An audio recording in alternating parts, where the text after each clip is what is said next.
Hello friend, সুচেতনা শিক্ষাতীর্থ চ্যানেলে সকলকে স্বাগত।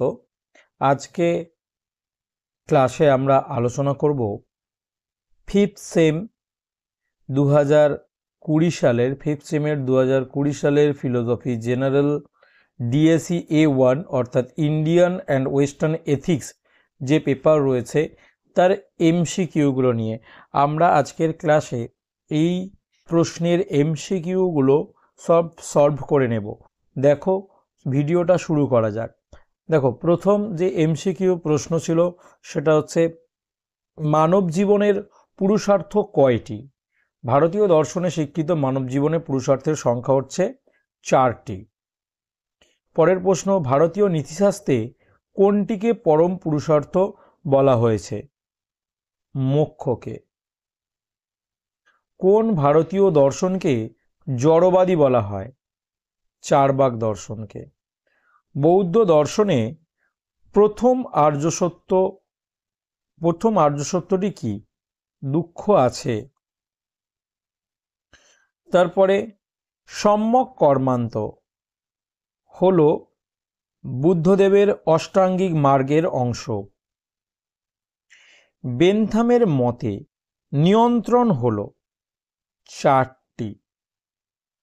মনে রাখবে, মিল এর সঙ্গে আরো 3টি যোগ করেছিল। মিল আরো 3টি নিয়ন্ত্রণের কথা যোগ করে। চলে যাচ্ছি পরেরটাতে।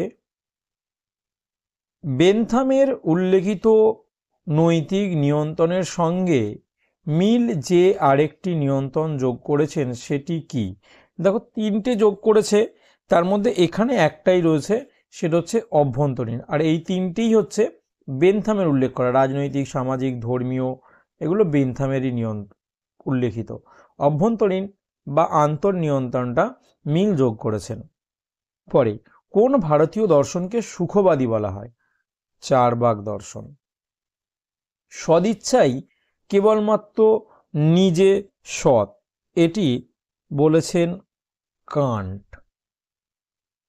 চলে যাচ্ছি পরেরটায়। কোন দার্শনিক কেবলমাত্র সুখের পরিমাণগত প্রভেদ স্বীকার করেন? বেনথাম। কর্তব্যের জন্য কর্তব্য তত্ত্বটির প্রবক্তা হলেন কান্ট। পরেরটা, চোখের বদলে চোখ, দাঁতের বদলে দাঁত, এই নীতিকে সমর্থন করে শাস্তি সম্পর্কে কোন মতবাদ? এই নীতিকে সমর্থন করে শাস্তি সম্পর্কে কোন মতবাদ? এটি অবশ্যই চোখের বদলে চোখ, এটা প্রতিশোধ, তাই এটা প্রতিশোধাত্মক মত। ঠিক আছে, এই গেল 2020 সালের এমসিকিউগুলোর সমাধান।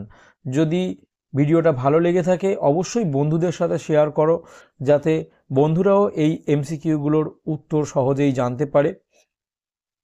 সকলকে অসংখ্য ধন্যবাদ ভিডিওটি শেষ পর্যন্ত দেখার জন্য।